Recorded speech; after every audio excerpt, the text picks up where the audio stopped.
Part picking bot की example दी थी, तो वो क्या करता है बेटा, आपको आप जब भी उसे ऐसे एनवायरनमेंट में प्लेस करोगे जहाँ पे डिफरेंट डिफरेंट पार्ट्स जो है वो स्कैटर्ड है, तो वो क्या करेगा बेटा, उसका काम क्या है कि वो उन पार्ट्स को पिक करेगा और एक पर्टिकुलर जगह पे रखेगा। ठीक है, सेम एज इट इज वो जो एनवायरनमेंट है बेटा वो उस एजेंट का एनवायरनमेंट है।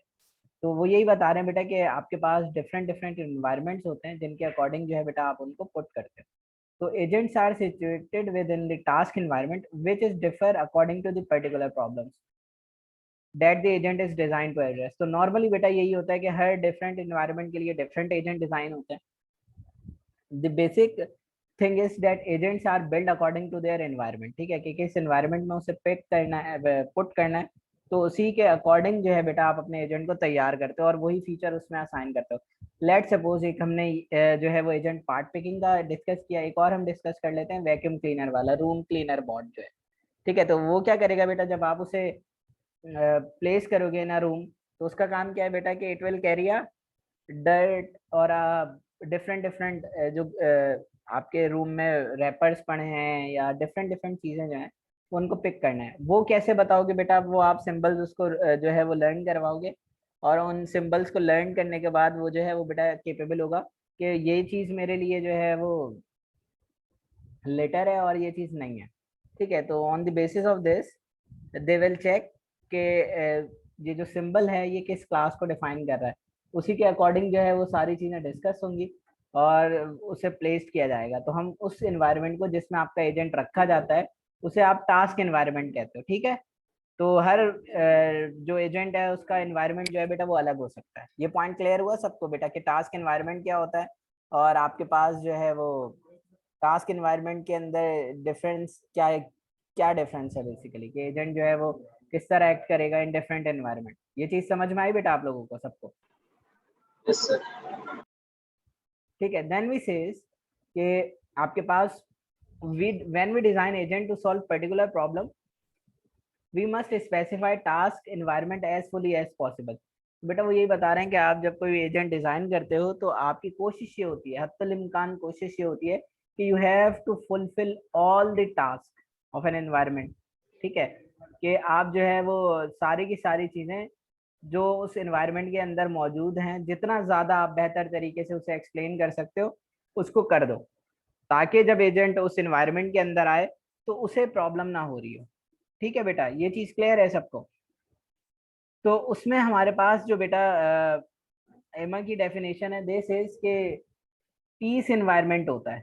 तो बेटा ये जो पी बना हुआ है ना, ये पी मटर जो नजर आ रहे हैं आपको, ये बस उन्होंने फॉर सिंबल यूज किए हैं, लेकिन जो बेसिकली आपके फैक्टर्स हैं इन एनवायरनमेंट वो क्या है, वो पीस एनवायरनमेंट है, PEAS। ठीक है, P stand for performance measure of an agent, E environment for the environment on which agent is placed, A stand for actuators के किन एक्चुएटर्स के थ्रू एक्शन परफॉर्म करेगा। Actuators basically define the actions of an agent into the environment. ठीक है, sensors, sensors basically बेटा जो environment से input gate करता है ना जिनके थ्रू, वो आपके सेंसर्स कहलाते हैं। तो collectively performance measure, environment, actuators and sensors are called PEAS. ठीक है बेटा, ये चीज क्लियर हुई कि ये पीस क्या एक्सप्लेन हो रहा है या नहीं?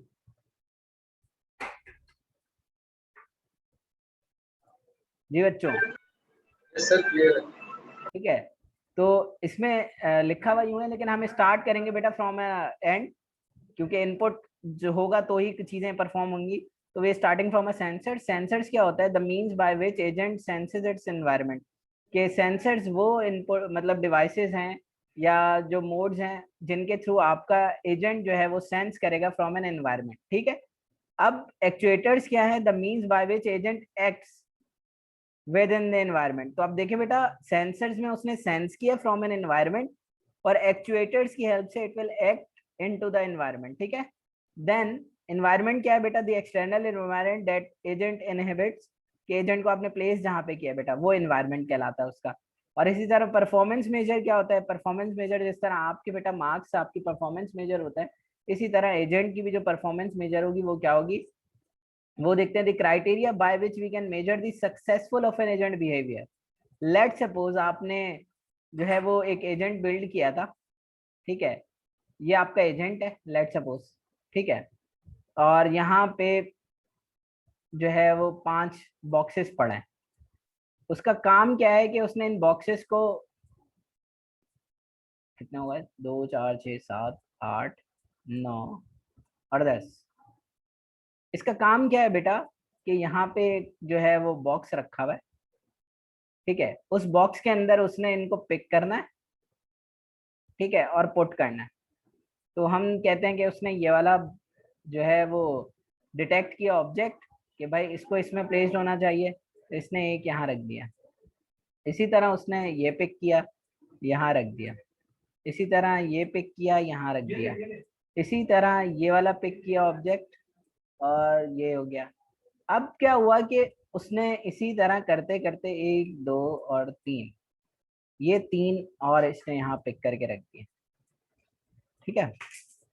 अब क्या है बेटा, और उसके बाद जो है वो ये कह रहा है कि हाँ भाई मैंने जो ये बॉट है उसके अकॉर्डिंग अब जो है वो कह रहा है कि मैंने फुलफिल कर लिया क्राइटेरिया, लेकिन उसने कितने बॉक्सेस छोड़ दिए हैं, 1 2 और 3, जिनको उसने इस बॉक्स में नहीं डाला, ठीक है बेटा। तो जब इसकी बेटा परफॉर्मेंस मेजर कैलकुलेट होगी तो आप क्या कहोगे कि इट विल वर्क 70%, ठीक है, क्योंकि इसने सारे के सारे पिक नहीं किए थे, और जो है वो 70% of the letter will be carry from the pickup by the bot, ठीक है। ये चीज समझ में आई जो मैं समझाना चाह रहा था आपको कि परफॉर्मेंस मेजर क्या होता है या नहीं?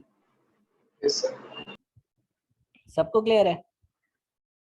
ठीक है, यहाँ बेटा उन्होंने कहा है कि कुछ एग्जांपल्स ले लेते हैं। Here you can see that example 1 क्या है, consider an agent under medical diagnosis, its piece description might be as follows।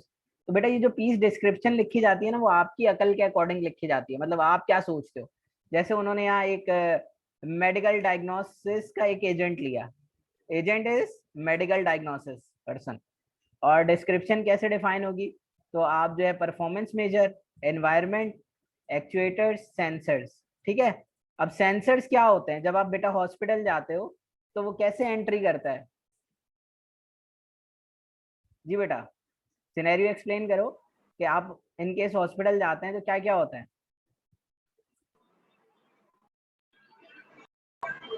Sir name वगैरह एंटर होता है। क्या करते हैं? नेम वगैरह एंटर करते हैं और क्या मसला है ये सब।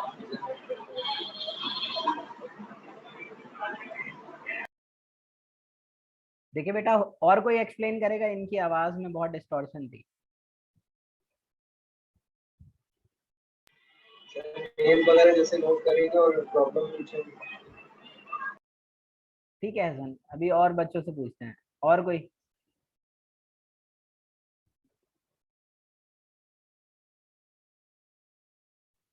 जी रमशा।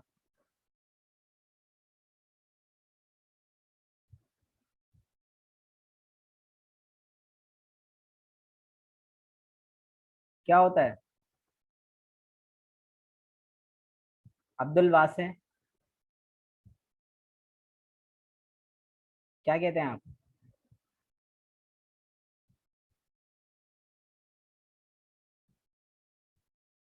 अब्दुल वासे नहीं है। अरीशा? जी सर। हॉस्पिटल जाते हैं तो क्या क्या होता है? सर हॉस्पिटल जाते हैं, अगर इमरजेंसी में जाते हैं तो फिर आपको ट्रीट किया जाता है, आपसे पूछा जाता है कि नहीं नहीं, मतलब मैं नॉर्मल जा रहे हैं, इमरजेंसी में नहीं जा रहे, नॉर्मल डॉक्टर को दिखाना है तो क्या करोगी जाके? सबसे पहले हम कहाँ सबसे जाते हैं? पहले तो अपॉइंटमेंट लेंगे, अरे नहीं, अपॉइंटमेंट कैसे, कहाँ से लेंगे, जाएंगे कहाँ अपॉइंटमेंट लेने के लिए? रिसेप्शन जाएंगे, वहां से हाँ नंबर लगाएंगे, नंबर लेंगे। बिल्कुल, सबसे पहले आप कहाँ जाओगे, रिसेप्शन पे, ठीक है। अब वो जी रिसेप्शन पे जो है वो आपकी एंट्री करेगा कि भाई आप अगर पहले कभी विजिट किया होगा तो वो आपसे आपका कोई भी प्राइमरी की एज अ फोन नंबर और एनआईसी पूछता है, ठीक है, और आपकी स्लिप जनरेट होती है। इट मीन्स कि वो क्या करेगा बेटा, जो यहाँ बात लिखी है उसको आप को रिलेट करें अपने एनवायरनमेंट से। कीबोर्ड एंट्री ऑफ पेशेंट, ठीक है, सबसे पहले तो पेशेंट की एंट्री हुई, देन वो आपसे फिर ये पूछता है कि भाई किस डॉक्टर को दिखाना है, ऐसे ही होता है ऋषा? मतलब कि whether you go for a child specialist, whether you go for a heart specialist, whether you go for a neuro surgeon, जिसके पास जा रहे हैं, तो आपके से वो क्या पूछता है कि भाई किसको दिखाना है, तो फिर आप क्या करते हो बेटा, you have to explain the patient symptoms, ठीक है।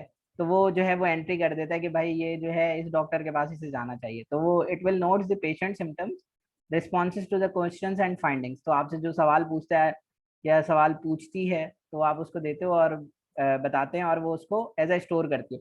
सेम एज इट इज बेटा, अगर एजेंट होगा, intelligent agent as a doctor और अ मेडिकल एजेंट डायग्नोसिस, तो वो क्या करेगा बेटा, keyboard entry of patient symptoms, अपने पास सिम्टम्स रखेगा और रिस्पॉन्सेज करेगा उन क्वेश्चंस को और फाइंडिंग्स को कि भाई इसे किस डॉक्टर के पास भेजना चाहिए। ठीक है, फिर क्या होता है अरीशा, जब आप डॉक्टर के पास पहुंच जाते हैं रूम में,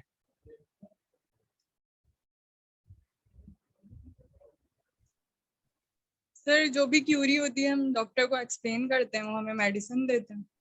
नहीं और कुछ यही नहीं हो रहा होता साथ साथ, भाई डॉक्टर को हम, चेकअप होता है। हाँ, तो वो जो कोई वार्ड बॉय होता है या वार्ड लेडी होती है, वो क्या कर रही होती है बेटा, वो जो है वो आपका जो उसके कंपाउंडर्स वगैरह होते हैं, they will check the BP, pulse rate और टेम्परेचर ऑफ अ पेशेंट, ठीक है।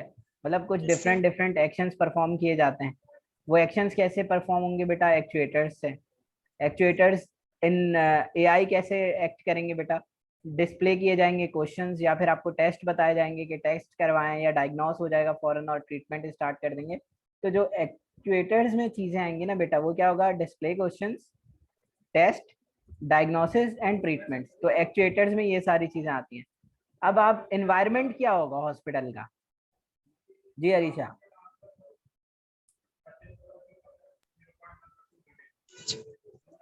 जी सर। एक्चुएटर्स मतलब एनवायरनमेंट में क्या क्या चीजें होंगी आप जब जाओगे हॉस्पिटल में। एक्चुएट चेकअप जब हो रहा होगा नहीं नहीं, जब पूछ। एनवायरनमेंट, आपका एनवायरनमेंट क्या होगा, आपके इर्द गिर्द क्या क्या चीजें होती हैं हॉस्पिटल में। सर अगर रिसेप्शन की बात की जाए तो नहीं मैं पूरे पीसी हॉस्पिटल, होता है, अरे नहीं उसमें नहीं एंट्री नहीं नहीं, मैं पूरे हॉस्पिटल की बात कर रहा हूँ। जब आप हॉस्पिटल जाते हो ना, आपको क्या क्या चीजें नजर आती हैं। एंटर होते हैं तो वेटिंग रूम होता है, चेयर्स वगैरह रखी हुई होती अरे हैं, एलसीडी लगी हुई इंसानों होती का है, टीवी। पूछ रहा हूँ, जी सर। इंसानों का पूछ रहा हूँ, कौन नजर आते हैं भाई। जी सर, इंसान नहीं नजर आते हैं, अरे वॉचमैन। मतलब, अरे इन टर्म्स के उन्होंने ड्रेसिंग कैसी की हुई होती है, मतलब कोई सूट बूट में तो नहीं आया हुआ होता ना।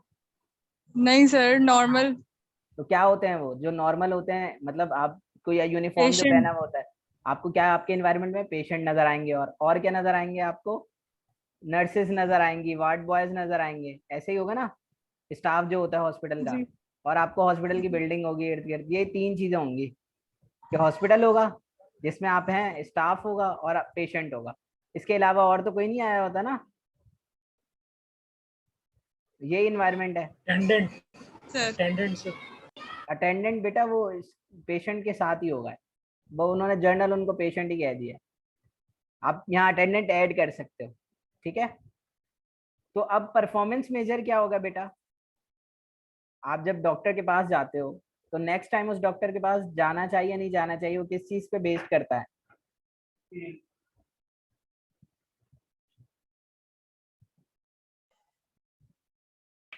परफॉर्मेंस मेजर पर।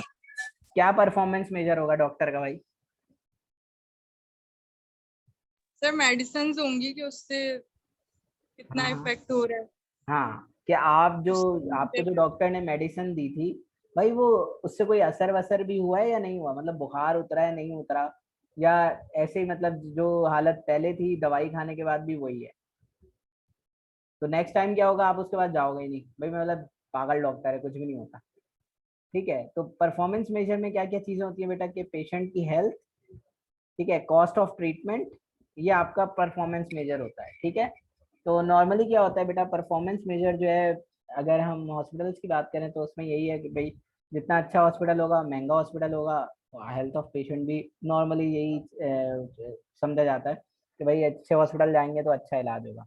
ठीक है, तो द थिंग इज, आपका परफॉर्मेंस मेजर क्या होता है कि हेल्थ ऑफ पेशेंट, पेशेंट की हेल्थ कैसी है, जब ये तीनों चीज़ें हो चुकी हैं, देन आपके पास जो ट्रीटमेंट पे कॉस्ट आई है वो कितनी आई है। ठीक है, तो परफॉर्मेंस मेजर में आप यही देखते हैं कि आपका कितना खर्चा हुआ है, ठीक है, और जो पेशेंट की हेल्थ है वो कैसी है। ठीक है, तो आपको एनवायरनमेंट समझ में आया या नहीं आया? मतलब ये जो पीस डिस्क्रिप्शन समझाने की कोशिश की गई है according to the medical diagnosis system, उसकी जो पीस डिस्क्रिप्शन दी है आप लोगों को समझ में आई है या नहीं आई है? Yes sir. कोई ऐसा बच्चा जिसको नहीं आई है?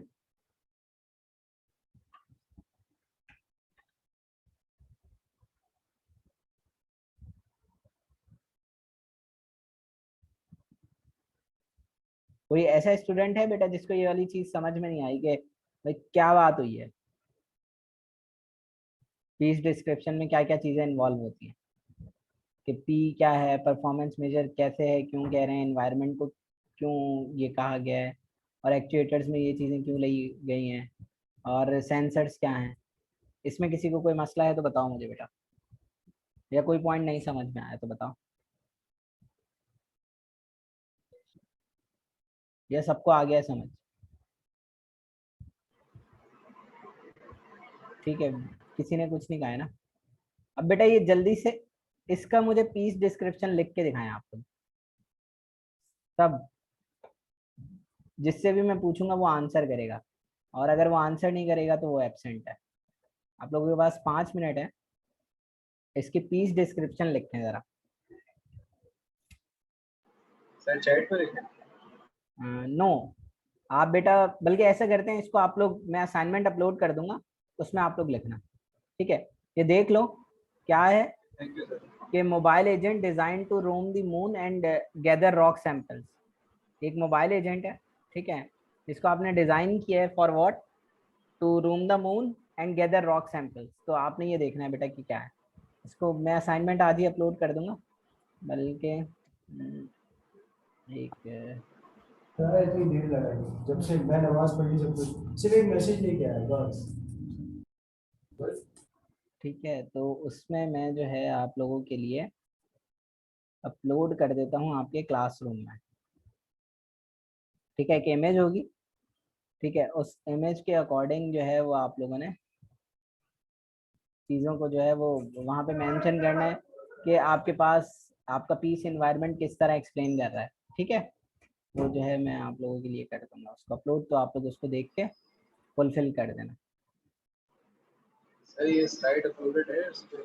ये बेटा मैं अभी कर दूंगा, अभी जैसे क्लास खत्म होगी ना आपका असाइनमेंट भी और ये भी अपलोड कर दूंगा। ठीक है, तो अब बेटा जो टास्क एनवायरनमेंट्स हैं उनके अकॉर्डिंग जो है क्या क्या चीजें हैं, the properties of task environment that the agent inhabits में डिफर ग्रेटली। तो नॉर्मली वो क्या कह रहे हैं कि आपके पास जो है वो डिफर करते हैं agents inhabits depending upon the particular application area, क्योंकि ऐसा नहीं हो सकता कि बेटा एक एजेंट सारे के सारे एनवायरनमेंट को कवर कर सके और उसकी जो एप्लीकेशन है वो सारे एरियाज पे इम्प्लीमेंट हो सके, तो इट इज़ नॉट नेसेसरी। तो जो प्रॉपर्टीज हैं बेटा आपके टास्क एनवायरनमेंट की वो डिफर करती हैं। अच्छा, अब इन प्रॉपर्टीज को देखते हुए बेटा रसल एंड नॉर्विक जिन्होंने बेटा ये बुक लिखी है जो अपलोड हुई हुई है, उन्होंने क्लासिफाई किया है types of properties of an agent environment. वो क्या क्या प्रॉपर्टीज हैं एजेंट एनवायरनमेंट की? तो वो ये कहते हैं कि आपके पास एनवायरनमेंट या तो फुली ऑब्जर्वेबल होता है या फिर पार्शली ऑब्जर्वेबल होता है। ठीक है, या तो आपका एनवायरनमेंट डिटर्मिनिस्टिक होता है या स्टोकास्टिक होता है। ठीक है, या आपका एनवायरनमेंट एपिसोडिक होता है या सिक्वेंशियल होता है, या आपका एनवायरनमेंट स्टैटिक होता है या फिर आपका एनवायरनमेंट जो है वो डायनामिक होता है। ठीक है, या आपका एनवायरनमेंट डिस्क्रीट होता है या आपका एनवायरनमेंट कॉन्टिन्यूस होता है।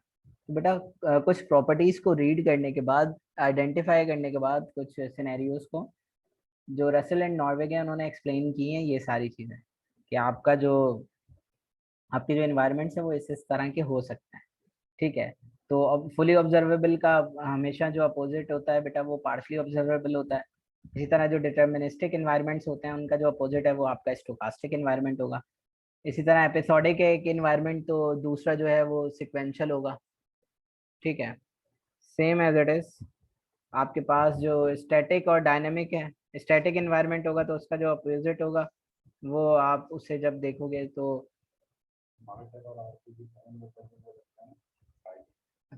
वो आप डायनेमिक होगा, या आपके पास एनवायरनमेंट डिस्क्रीट इन नेचर होगा या कॉन्टिन्यूस होगा। तो अभी हम इन सारे एनवायरनमेंट्स को वन बाय वन देखते हैं कि वो क्या समझाना चाह रहे थे।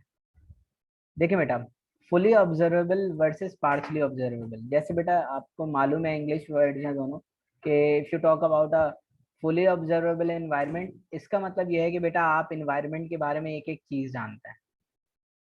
ठीक है, जब हम फुली ऑब्जर्वेबल एनवायरनमेंट के बारे में बात करते हैं, it means you know each and everything about your environment. Clear है? जब आप पार्शली ऑब्जर्वेबल की बात करते हो, it means you doesn't know all the things in your environment. ठीक है, तो ये पार्शली और फुली ऑब्जर्वेबल का डिफरेंस है। ठीक है, तो आप कहते हैं कि फुली ऑब्जर्वेबल एनवायरनमेंट क्या है? One in which the agent can fully obtain complete up to date information about the environment state.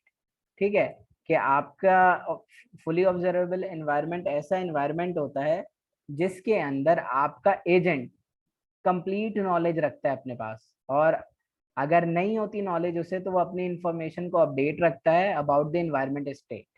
Clear है ये चीज? इसी तरह इसको अपोजिट ले लें, most moderately complex environments are partially observable. तो जो बहुत ज्यादा मुश्किल एनवायरनमेंट्स होते हैं, कॉम्प्लेक्स एनवायरनमेंट्स होते हैं, दे आर पार्शली ऑब्जर्वेबल। अब हम देखते हैं कि fully observable environments are more convenient. जैसे बेटा आपको अगर कहीं जाना है और आपको रास्ते पता है तो आप इजीली पहुंच जाओगे, प्रॉब्लम नहीं होगी। लेकिन अगर आपने जाना है कहीं और आपको आधा रास्ता तो पता है, आधा रास्ता नहीं पता, तो it means you need someone's help, whether you use a Google map or a person or some person from where you ask। ठीक है, कि कहाँ मुझे यहाँ जाना है तो आप मुझे काइंडली रास्ता थोड़ा सा गाइड कर दें, तो फिर क्या होता है बेटा, आपका एनवायरनमेंट अब पार्शली ऑब्जर्वेबल है। मतलब आधा रास्ता तो आपको पता था, आगे का नहीं पता, तो यू नीड सम हेल्प। तो वो यही बता रहे हैं कि बेटा fully observable environment more convenient होता है। कन्वीनियंट मीन्स आपके लिए फायदेमंद, आसान होता है। क्यों आसान होता है? Agent doesn't need to maintain any internal state to keep track of the environment. तो एजेंट जो है उसको जो है वो मेंटेन नहीं करनी पड़ती कोई इंटरनल स्टेट, ताकि जो है वो ट्रैक फॉलो हो रहा है नहीं हो रहा, वो इन चीज़ों में नहीं पड़ता। Simpler to build agent for such environments, आपके जो एजेंट्स हैं जो है वो सिंपलर इन नेचर होते हैं। ठीक है, फुली ऑब्जर्वेबल एनवायरनमेंट्स की कुछ एग्जांपल दी हैं बेटा, कि क्रॉसवर्ड पजल, ठीक है, द गेम ऑफ बैकगामन, इनमें आपका जो एनवायरनमेंट होता है बेटा फुली ऑब्जर्वेबल होता है। क्रॉस वर्ड पजल जब आप खेल रहे होते हैं बेटा, तो आपको पता होता है कि आप जो है वो अब क्या, आपने जो है वो पजल मूव करना है क्या नहीं करना। You know each and everything about your environment. But when we talk about partially observable environment, the everyday physical world, आपको नहीं पता होता बेटा कि एवरीडे फिजिकल वर्ल्ड में कौन आज मुझे क्या काम करना है, और मतलब आगे ये प्रॉब्लम भी आ सकती है या नहीं आ सकती। द इंटरनेट, ये भी आपको पार्शली ऑब्जर्वेबल होता है। द कार्ड गेम पॉकर, ये कार्ड गेम पॉकर क्या है भाई?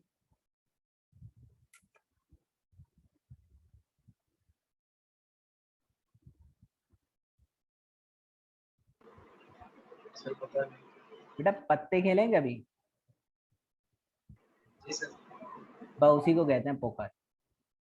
ठीक है, तो द कार्ड गेम पॉकर ये आपका पार्शली ऑब्जर्वेबल एनवायरनमेंट होता है। इसमें आपको नहीं पता होता ना सामने वाला कौन सा कार्ड थ्रो करेगा या शो करेगा।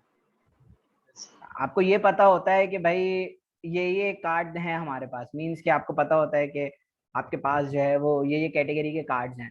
ठीक है, लेकिन आपको ये नहीं पता होता कि कौन सा कार्ड किसके पास है और वो कब थ्रो करेगा उस कार्ड को।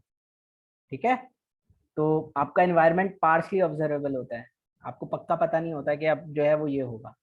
लेकिन but when we talk about fully observable, आपको पक्का पता होता है कि अब ये होना है, इसके बाद तो ये है। क्लियर है ये दोनों एनवायरनमेंट आप लोगों को? कोई मसला है तो मुझे बताओ बेटा, किसी को नहीं समझ में आया तो बताओ कि पार्शली ऑब्जर्वेबल क्या होता है और फुली ऑब्जर्वेबल क्या होता है।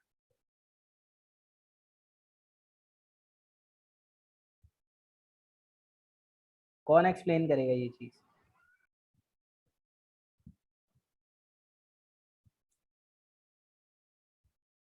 सर क्या चीज? ये समझ में आए दोनों बातें जो हैं या नहीं? सर ठीक है, तो हम ये कहते हैं कि ये हमारे पास एनवायरनमेंट है। जो सेकंड एनवायरनमेंट है बेटा, डिटर्मिनिस्टिक एंड स्टोकास्टिक। देखिए बेटा, डिटर्मिनिस्टिक इन्वायरमेंट वो इन्वायरमेंट होता है जिसमें आपको पता होता है कि मैं ये स्टेप लूंगा तो क्या होगा, मतलब मैं मूव करूंगा तो क्या होना है। आपके पास, आपको आंसर पता होता है या रिजल्ट पता होता है, ठीक है, हर मूव का। तो deterministic environment one in which action has a single guaranteed effect, कि आपके पास जो एक्शन है वो गारंटेड होता है। There is no uncertainty about the state, आपको उस स्टेट के बारे में कोई अनसर्टेनिटी नहीं होती। That will result for performing an action, तो आप जो है वो एक्शन इजीली परफॉर्म कर सकते हो। It means you know the result of your actions. For example, अगर आपने पूरा सेमेस्टर क्लासेस ली हैं और पढ़ा है अच्छे से, तो आपको पता है कि भाई आप ये कोर्स पास कर लोगे। और अगर क्लासेस नहीं ली, चीजें समझ में नहीं आई, तो आपको नहीं पता कि आप अनसर्टेन हो, तो कि भाई पता नहीं हो भी सकता है या नहीं हो सकता। तो these all things are lies in the deterministic environment, ठीक है। तो आप डिटर्मिनिस्टिक एनवायरनमेंट एक ऐसा एनवायरनमेंट जिसमें आपको पता होता है कि आपके एक्शन से क्या रिजल्ट जनरेट होना है, ठीक है, और आप जो एक्शन परफॉर्म करने जा रहे हो उसका आउटपुट क्या होगा, ठीक है। This definition applies from the point view of the agent. तो जो डेफिनेशन है बेटा वो अप्लाई की जाती है टू एजेंट्स के हवाले से। तो इसी तरह बेटा जो आपका इफ अब ये बता रहे हैं कि एजेंट के हवाले से अगर एक्सप्लेन कर रहे हैं तो क्या है। If the environment is deterministic, अगर आपका जो एनवायरनमेंट है वो डिटर्मिनिस्टिक है except for the actions of other agents, the environment is said to be strategic. तो आपका एनवायरनमेंट जो है स्ट्रेटेजिक होता है, मीन्स कि you know the actions of the agent, ठीक है बेटा। इसी तरह बेटा जो स्टोकास्टिक होता है ना, उसमें यू आर नॉट श्योर कि अगर मैं ये करूंगा तो ये सही होगा भी कि नहीं, ठीक है। तो सेम एज इट इज जो डिटर्मिनिस्टिक एनवायरनमेंट है, बिल्कुल वो आपके पास फुली ऑब्जर्वेबल की कॉपी होता है कि you know cross in a cross word puzzle, you know कि आपको पूरी फुली ऑब्जर्वेबल एनवायरनमेंट का पता होता है और आपको पता होता है कि मैं अब जो वर्ड मूव करने जा रहा हूँ उसके बाद मुझे कौन सा वर्ड मूव करना है। Same as it is an image analysis, आपको पता होता है कि डिफरेंट डिफरेंट फ्रेम्स से जब वो इमेज जो रेक्टिफाई होने जा रही है, तो उससे पता होता है कि आपका जो रिजल्ट होना है वो ये है, मतलब ये इमेज किस पर्सन की है या किस क्लासिफिकेशन में लाए करती है, ठीक है। इसी तरह स्टोकास्टिक में जो एश्योरिटी नहीं थी, तो मेडिकल डायग्नोसिस वाला इट इज नॉट नेसेसरी कि वो आपको एग्जैक्ट जो है वो आपको बता दे कि हाँ भाई ये प्रॉब्लम है, ठीक है। It will not sure about that, ठीक है। इसी तरह जो फिजिकल वर्ल्ड है उसमें भी आपके पास एश्योरिटी नहीं होती कि अगर मैं ये करूँगा तो ये हो जाएगा। तो that's why these environments are stochastic in nature, ठीक है। इसी तरह बेटा आपके पास एपिसोडिक और सिक्वेंशियल एनवायरनमेंट्स होते हैं।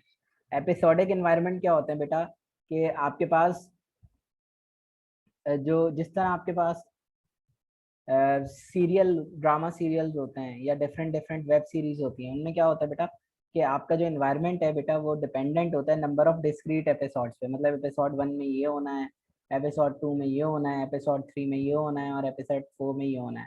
तो they will define a episode in per day judgement, जिस दिन टास्क परफॉर्म हो रहा है वो क्या है, ठीक है। तो हम ये बात करते हैं। तो सेम एज इट इज बेटा, जब आप ये वाली बात करते हो तो आप क्या एक्सप्लेन कर रहे हो, यू आर एक्सप्लेनिंग दैट कि यू नो कि इस पर्टिकुलर एनवायरनमेंट के अंदर ये एक्शंस होने और इस पर्टिकुलर एनवायरनमेंट के अंदर ये एक्शंस होने हैं। तो यू नेवर नो कि एपिसोड 1 के अंदर जो है वो किसी की शादी हो रही है और एपिसोड 2 में जो वो मैयतें हो रही हैं, तो they are not linked with each other, ठीक है, with no link between its performance in different scenarios. और वो जो सिनेरियोज हैं उनमें उनका कोई लिंक नहीं होता, they act according to the episode, ठीक है। Episodic environments are simpler for agent developers. तो जो आपके पास एपिसोडिक एनवायरनमेंट्स हैं बेटा, they are simpler for agent developers because the agent can decide what action to be perform only to the current episode. उसे पता होता है कि इस पर्टिकुलर सिनेरियो के अंदर मुझे क्या करना है, विदाउट नोइंग कि अगला इंटरेक्शन क्या होगा या फ्यूचर में मुझे अगर ऐसी चीज मिलेगी तो क्या है, नहीं, वो उस करंट एपिसोड को देखेगा, उसके अगेंस्ट में वो एक्शन परफॉर्म करेगा।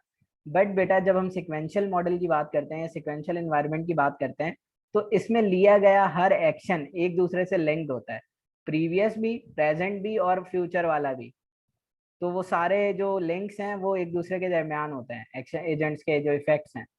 इन sequential environment the current decision could affect all future decision. तो आपका जो सारे के सारे फ्यूचर डिसीजन है बेटा उन पे उसका इफेक्ट नजर आएगा। जैसे एपिसोडिक एनवायरनमेंट में क्या होता है, आप mail sorting system, mail sorting system क्या है कि भाई जो है वो हम्माद के नाम की सारी मेल्स जो है उसको फिल्टर आउट कर दो, तो क्या करेगा, एक वक्त में हम्माद की मेल्स फिल्टर आउट होंगी।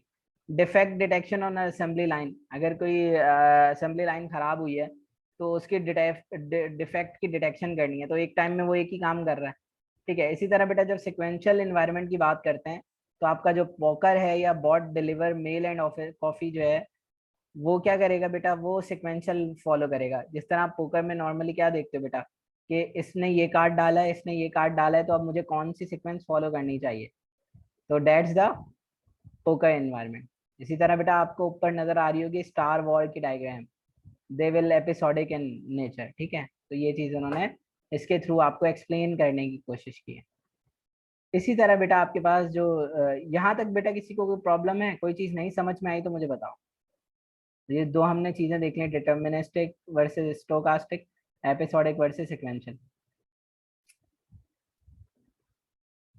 कोई पॉइंट ऐसा, कोई चीज जो ना समझ में आई हो आप लोगों को, है कोई ऐसा पॉइंट?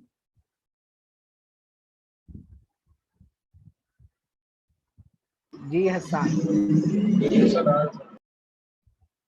ठीक है ठीक है। Then we move towards static versus dynamic environment. देखिए बेटा स्टैटिक एनवायरनमेंट क्या है कि ऐसा एनवायरनमेंट जो चेंज नहीं हो सकता, ठीक है, और एजेंट भी उसे चेंज नहीं करता। तो एक ही जैसा एनवायरनमेंट जो है, जैसे मैंने आप लोगों को एग्जांपल दी थी ना बेटा कि आप जो है वो अपने घर में और लाइट चली जाती है, तो ऐसा तो नहीं होता ना दीवारों से टकरा रहे होते हो सारे, क्यों? क्योंकि आपको पता है कि आपका एनवायरनमेंट मतलब घर ये है, इसमें दरवाजा यहाँ लगा है, खिड़की यहाँ लगी है, रेफ्रिजरेटर यहाँ लगा है, एलसीडी यहाँ रखी है। तो there are so many things you know about your home.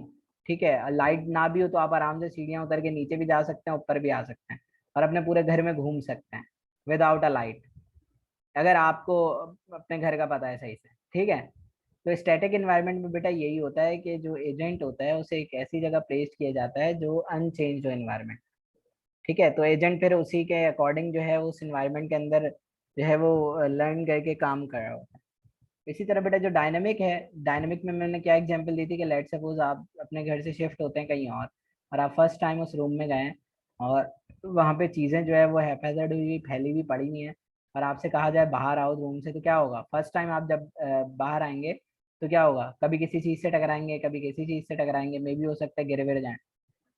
ठीक है, तो डायनेमिक एनवायरनमेंट इस तरह का एनवायरनमेंट होता है, आपको नहीं पता होता कम्प्लीटली, ठीक है, कि क्या प्रोसेस जो है वो अकर हो सकते हैं।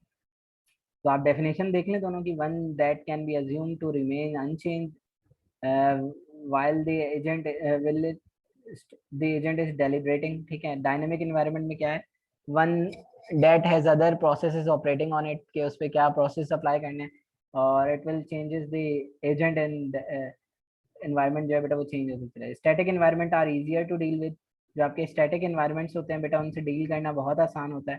The agent doesn't need to keep observing the environment deciding how act nor need it worry about the time elapsing। Static में आपके पास कोई प्रॉब्लम नहीं होती, जबकि स्टैटिक एनवायरनमेंट में आपकी जो एग्जांपल है वो क्रॉसवर्ड पजल है, पॉकर है, गेम ऑफ बेगोमोन है। जबकि जो आपके पास डायनेमिक एनवायरनमेंट है उसमें बेटा आपके मेडिकल डायग्नोसिस के लिए जो डिस्क्रिप्शन यूज करते हैं। जी बेटा, तो जो आपकी अब जब मेडिकल डायग्नोसिस की बात करेंगे तो बेटा डायनेमिक एनवायरनमेंट हो जाएगा कि हर जो पेशेंट आ रहा है उसके सिम्टम्स जो हैं बेटा वो अलग होंगे, same as it is while you move in a physical world. तो उसके अकॉर्डिंग भी क्या होता है कि आपकी जो चीज़ें हैं बेटा वो बदलती रहती हैं, ऐसा नहीं होता कि आपका सिमिलर ही जो पैटर्न है वही फॉलो होगा, उसके अलावा कोई पैटर्न फॉलो नहीं होगा। ठीक है बेटा, क्लियर है यहाँ तक? किसी को कोई इशू?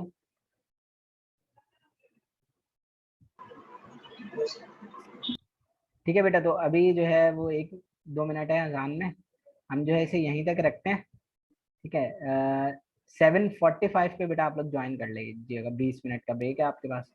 ठीक है, उसके 20 मिनट के बाद 7:45 पे लाजमी आ जाइएगा क्लास में। ठीक है बेटा, ओके, नमाज पढ़ के फिर जो है वो